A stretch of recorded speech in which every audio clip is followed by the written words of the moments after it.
Euzubillahimineşşeytanirracim. Bismillahirrahmanirrahim. Allah'a hamd, Resuluna selat ve selam olsun. Değerli kardeşlerim, yüce Allah'a hamdü senalar olsun ki bizlere bir yıl daha ömür bağışladı ve bizi ilk Ramazan ayı ile tekrar buluşturdu. Cenab-ı Allah bu mübarek ayda yapacağımız bütün ibadetlerimizi, dualarımızı, namazlarımızı, tutacağımız oruçlarımızı dergahında kabul eylesin. Aziz kardeşlerim, Ramazan ayında özellikle sorulan birçok soru var. Nedir bunlardan bir tanesi? Kişi eşini öperse orucu bozulur mu? İnsan iftarını neyle açmalıdır? Suyla mı, hurmayla mı, başka bir şeyle mi? Unutarak yemek, içmek, eşiyle yatmak orucu bozar mı? İftarını sigarayla içmek nasıldır? Delilerin oruç tutması farz mıdır? Yolcuların oruç tutması nasıl? Farz mı değil mi?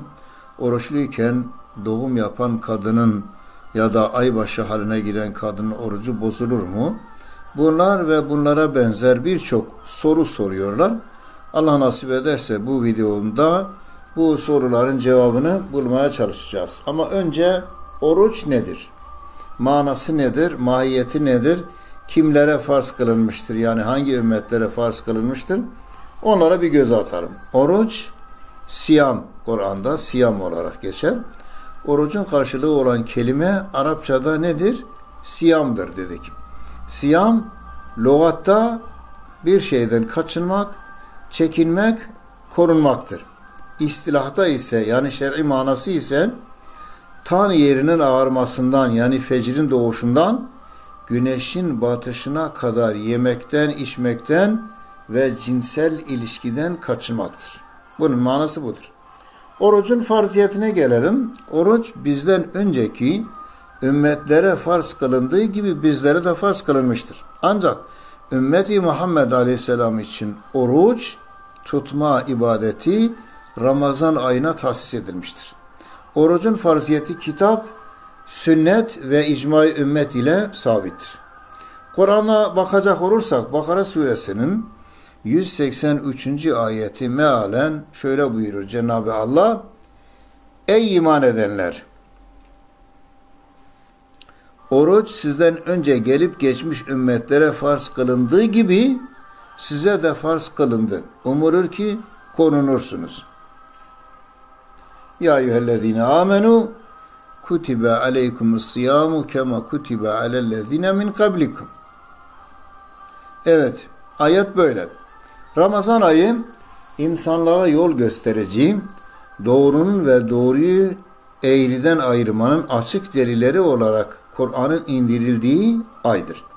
Öyleyse sizden Ramazan ayını idrak edenler onda oruç tutsun.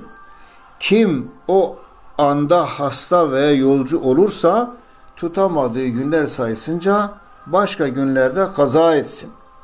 Allah sizin için kolaylık ister, zorluk istemez.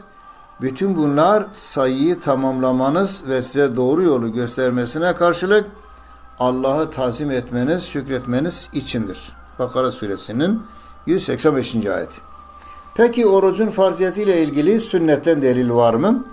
Peygamber sallallahu aleyhi ve sellem ne buyuruyor? İslam 5 şey üzerine bina kılınmıştır. Allah'tan başka ilah olmadığına ve Muhammed'in onun kulu ve elçisi olduğuna şehadet etmek, namaz kılmak, zekat vermek, hacca gitmek ve Ramazan orucunu tutmaktır. Bu hadisi şerifi hem Bukhari hem de Müslim rivayet etmişlerdir. Peki Ramazan-ı Şerif ayı geldi. Oruca başlayacağız. Orucun herkese farz olduğu mümkün mü? Yani oruç herkese mi farzdır? Yoksa farz olmasının belli başlı şartları mı vardır? Evet, oruç tutmanın özetle söyleyecek olursak 4 tane şartı vardır. Orucun farz olmasının 4 tane şartı vardır. Malum oruç her insana farz olmadığı gibi her Müslümana da farz değildir. Orucun farz olabilmesi için şartlara bakıyoruz. 1. Müslüman olmak. Müslüman olmayanlara Ramazan orucunu tutmak farz değildir. 2. Mükellef yani balik olmak. Buluk çağına ermeyen çocuklara oruç farz değildir. 3. Akıllı olmak, delilere oruç tutmak farz değildir. 4. Oruç tutmayı engelleyecek herhangi bir özrün bulunmaması. Bu özürleri şöylece sıralayabiliriz. Hastalık, yaşlılık, güç yetirememek, yolculuk. Ayrıca kadınlar için hayız yani aybaşı hali, halk arasındaki adıyla ve lohusalık doğumdan sonraki hal, doğumdan sonraki müddet. Bu hal kimi kadınlarda 2 aya kadar da devam edebilir, uzayabilir.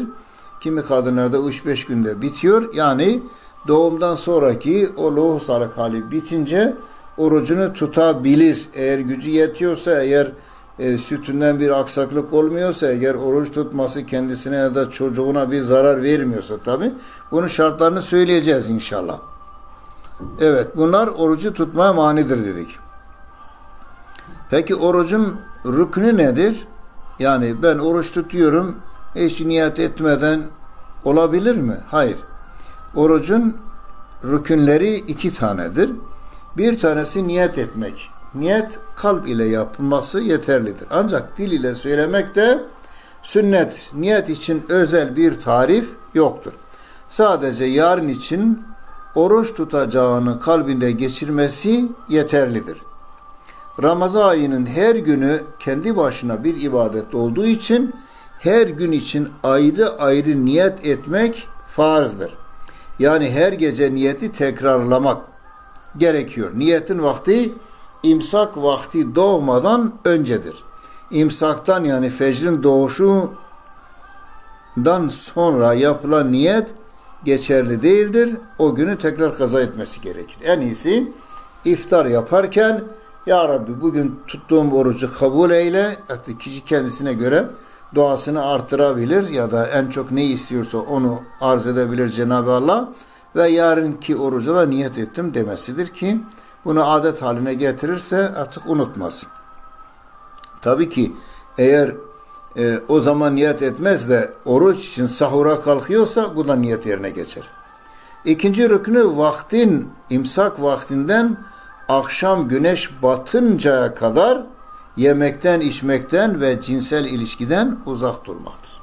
Bu ikisini yaptı mıydı orucu yerine gelmiş oluyor. Evet. Nedir? Niyet edeceksin. Yemek, içmek, cinsi münasebetten uzak duracaksın. Gün boyu böylece orucunu tutmuş olursun. Peki orucu bozan şeyler nedir? Adam oruç tuttuk dedik. Sonra ne yaparsa yapsın orucu olur mu? Olmaz tabi. Orucu bozan şeyler de vardır. Anlatıyoruz. 1. Yemek ya da içmek. Kasıtlı olarak insan herhangi bir şey yer ya da içerse orucu bozulur. Buna sigara içmek de dahildir alimlere göre. Ancak iş icabı ya da toplantı, ders vs. gibi sebeplerden dolayı sigara içilen yerde ya da duman olduğu yerde bulunmak ve böylece gayri irade olarak dumanın içine girmesi halinde oruç bozulmaz. 2. Gözle görülebilen herhangi bir şeyin vücudun içine girmesi.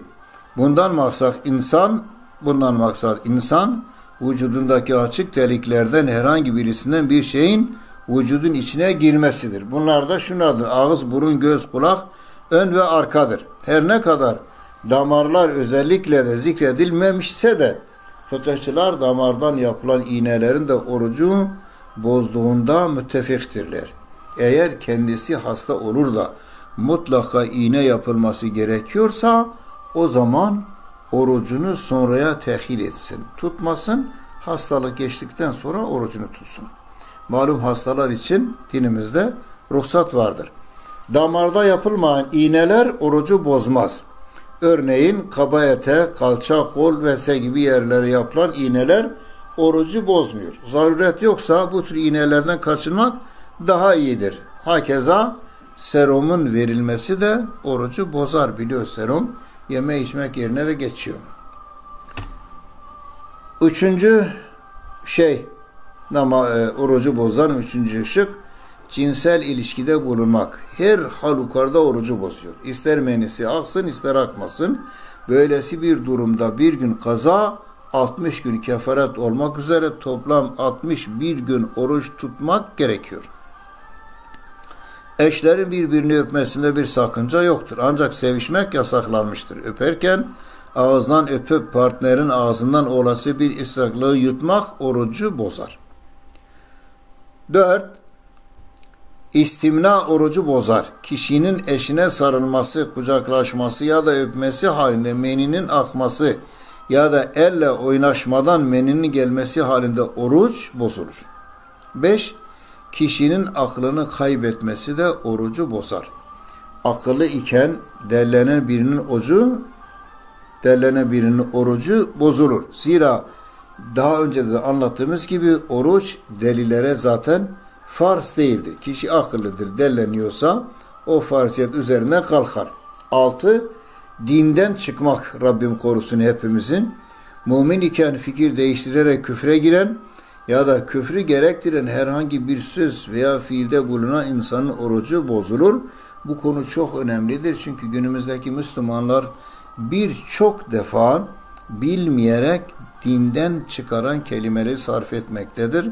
Allah'ın sıfatlarını başkasına vermek, örnek diyelim, şeriatı reddetmek, İslam hükümlerini reddetmek, Kur'an ayetlerinden işte şu aklıma uymuyor, ben bunu kabul etmiyorum gibi şeyler söylemek ne yapıyor? İnsanı dinden çıkarıyor.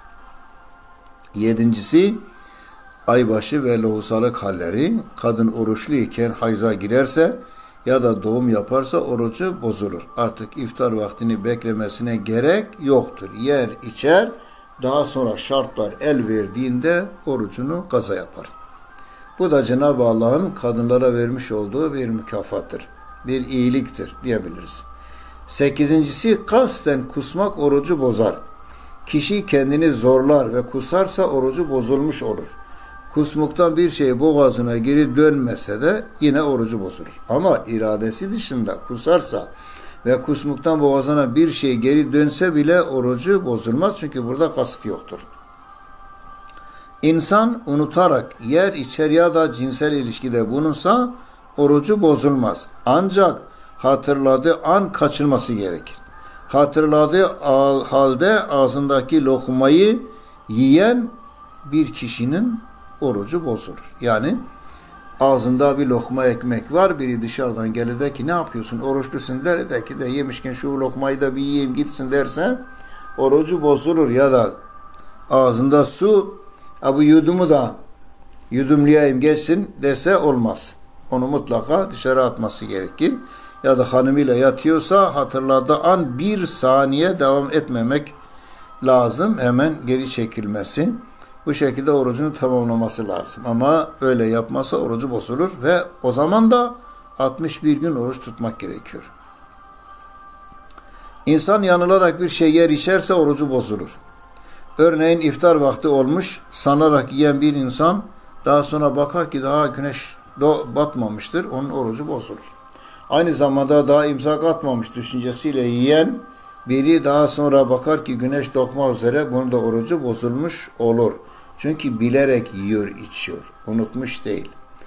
Bunun gibi ağız ve burnuna fazla su verilmesi halinde boğazına su kaçarsa orucu yine bozulur. Değerli kardeşlerim, oruçta önemli olan 2 sünneti de sizlere söylemek istiyorum. Biri sahura kalkmak ve mümkün mertebede sahuru geciktirmek. İkincisi ise iftar vaktini geciktirmemek. Mümkünse iftarını yemek içmekle açmak. Sigara ile iftarı açmak sahih yönden sakıncalıdır. Ki bazı alimlere göre de zaten sigara içmek haramdır. Bana sorarsan benim şahsi kanaatim de öyledir.